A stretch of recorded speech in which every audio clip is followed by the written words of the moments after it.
네, 기술적 분석입니다. 시장 상황 한번 살펴보도록 하겠습니다. 자, 나스닥 같은 경우 1.3% 올라가면서 상승 추세를 이어나가고 있는 흐름입니다. 자, 정배열이 잡혀있는 종목은 우리가 하방을 걱정할 필요가 없다라는 말씀을 드렸듯이 정배열이 잡혀있는 상황에서 계속해서 우상향하는 모습 보여주고 있는 흐름이에요. 자, 조금만 더 올라가면 거의 이모한 포인트에 도달을 하기 때문에 자, 신고가 랠리가 연말까지 계속 이어질 가능성이 높아지는 흐름으로 움직이고 있어요. 그런 부분들을 우리가 생각을 해준다면 올라가는 섹터는 더 강하게 올라간다는 생각을 계속해서 가져주셔야 됩니다. 자, 저 같은 경우는 대장주 그리고 주도주에 대해서 반복해서 힌트를 드리고 있는 상황이기 때문에 그리고 무엇보다 실제로 상승이 이어지고 있기 때문에 그런 부분들을 집중해서 파악을 해주시면 좋을 것 같아요. 자, S&P 500 같은 경우 지금 6,000 가까이 올라가면서 나스닥과 함께 랠리를 이어가는 흐름으로 잡혀가고 있는 흐름이에요. 일간으로 우리가 보더라도 추세 자체를 꺾어가는 흐름은 아닌 상황이고 연말 랠리까지는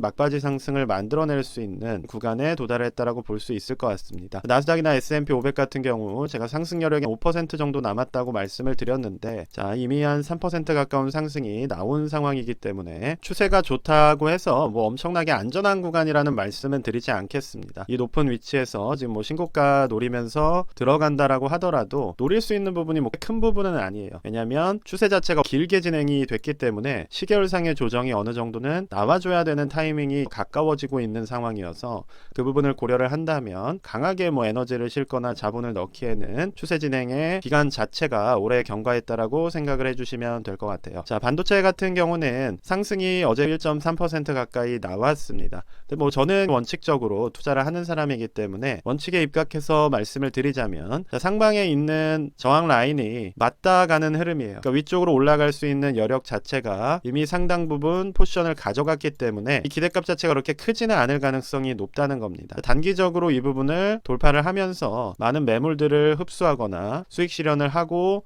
빠져나가는 물량들이 있을 수 있기 때문에 한 번의 파동에서 들어가기보다는 우리가 안전한 투자를 위해서는 한 파동이 나오고 난 뒤에 저항 라인을 지지 라인으로 전환시키면서 상승이 나와줘야 된다라는 말씀을 드리겠습니다. 자, 지금은 상방에 있는 것이 저항이 되어 있는 상황이기 때문에 아래쪽에서 이 부분을 도전하는 흐름이 나온 것만으로 좋은 기회가 되었다라고 말하기는 어렵다는 거예요. 이 부분을 올라서고 난 이후에 단기적으로 숏 물량을 청산하기 위한 스퀴즈를 위해서 이 부분을 돌파할 가능성이 있습니다. 근데 이 대세적으로 상승으로 전환되기 위해서는 이 저항 라인이 지지 라인으로 바뀌는 것을 확인해 주시는 게 필요하다라는 거예요. 그러한 움직임이 나오지 않는다면 여전히 장기적으로 봤을 때는 리스크가 높은 상황이라고 볼 수가 있을 것 같습니다. 자, 이전에 살펴보더라도 강한 상승이 나왔을 때는 역배열로 전환이 되었던 흐름을 정배열로 바꿔주면서 랠리가 나왔기 때문에 우리가 확인해야 되는 부분은 어떤 부분이겠어요? 역배열로 바뀌어 있는 그리고 위쪽에 있는 이 저항 라인을 단기적으로 뚫어내면서 정배열로 전환되는 흐름이 나오는 걸 확인하고 들어가더라도 진짜 랠리가 시작되는 구간이라고 한다면 충분히 상승 부분을 가져갈 수가 있다는 겁니다. 근데 그게 아니라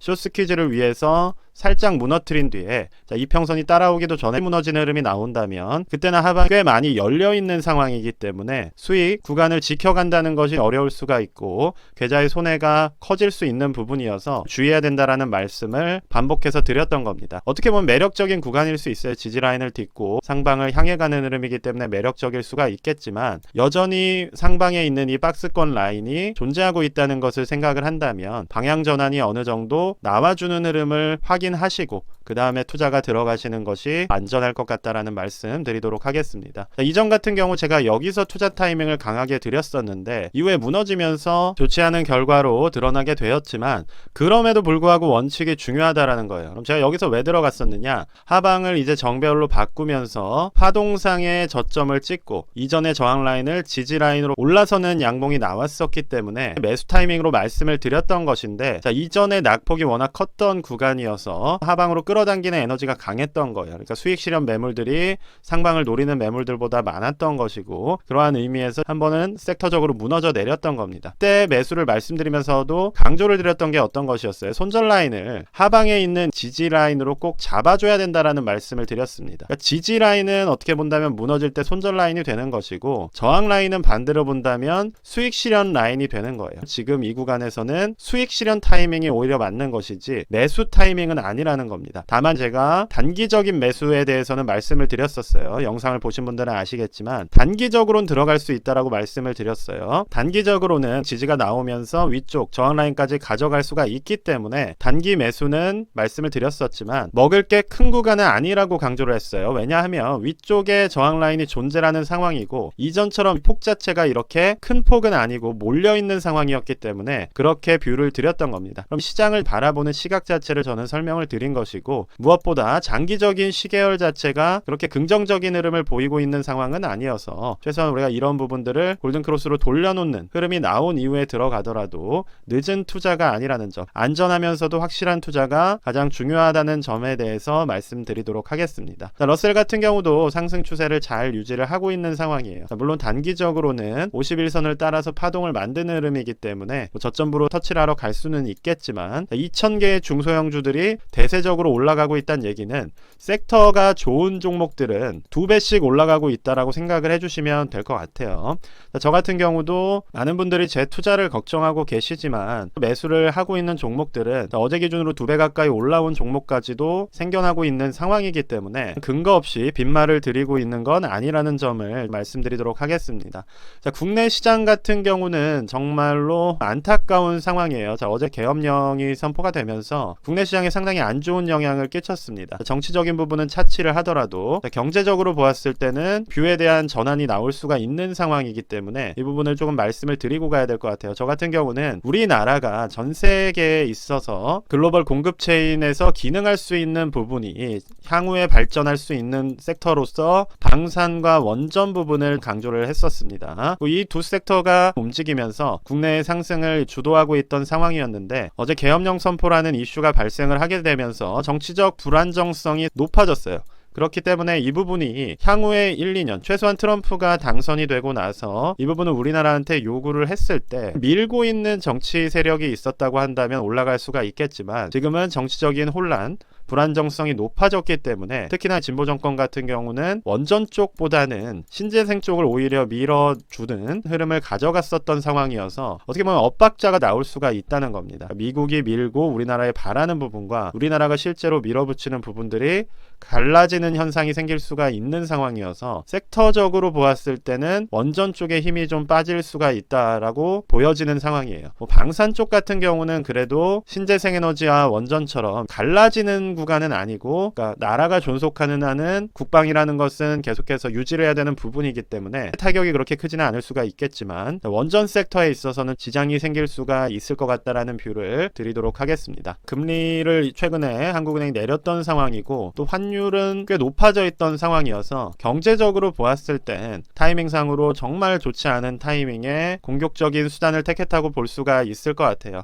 결국 정치라는 거는 시민들이 먹고 사는 문제를 다루는 부분이기 때문에 그런 면에서 타이밍상으로 국내 경기에는 좋지 않은 영향을 끼쳤다고 보고 있고 기존에 말씀을 드렸던 원전 섹터 같은 경우는 힘이 빠질 수 있다는 점 말씀드리도록 하겠습니다. 실제로 대장주로 불리던 두산 에너빌러티 같은 경우는 어제 단기적으로 추세 라인을 무너뜨리면서 10% 가까운 하락이 나왔기 때문에 경제에 영향을 끼칠 수 있다는 거예요.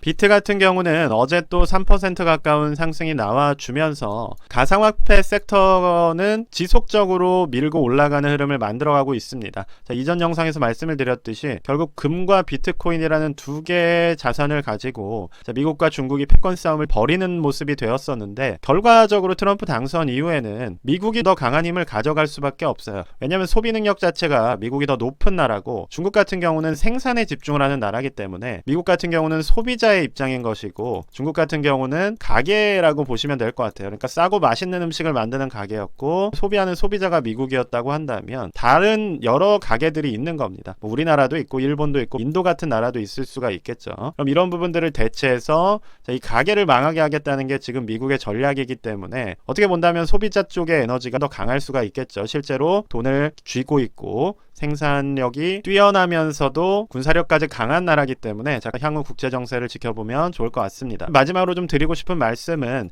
개별적인 주식으로 보았을 때 테슬라 같은 경우는 에너지가 살아나는 흐름입니다. 지지라인을 만들어내면서 무너뜨리지 않으면서 올라서는 흐름이 나왔기 때문에 올라서는 흐름이 나와주어서 테슬라 같은 경우는 상방을 노려볼 수가 있는 것이고 400달러, 500달러까지도 고점을 높여갈 수 있는 기반을 만들었다라고 볼 수가 있을 것 같아요.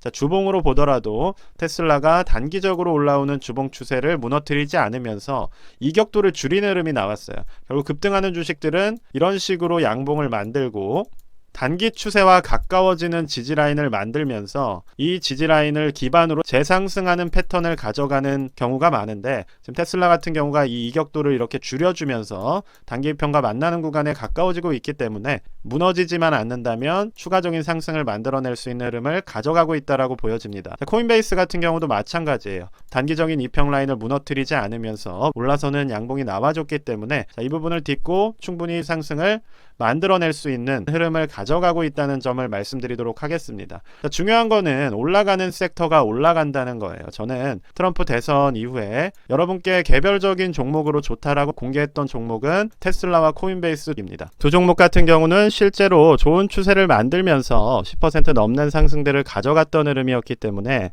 반면에 이제 반도체 섹터 같은 경우는 저는 트럼프 당선 이후에 추세가 꺾이는 흐름을 가져가고 있다라는 말씀을 드렸고 결과적으로 우리가 수익률 기대값 자체가 다르고 움직임 자체가 다르게 나왔다는 거예요.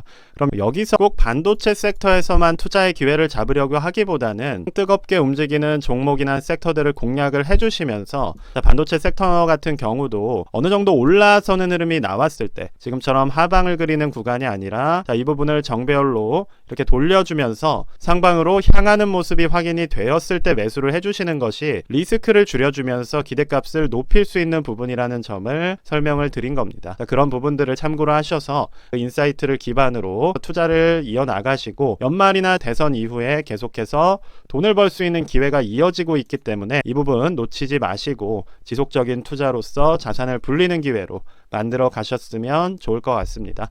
자, 오늘 영상은 여기까지만 말씀드리도록 하겠고요. 영상이 도움이 되셨으면 구독과 좋아요 부탁드립니다. 감사합니다.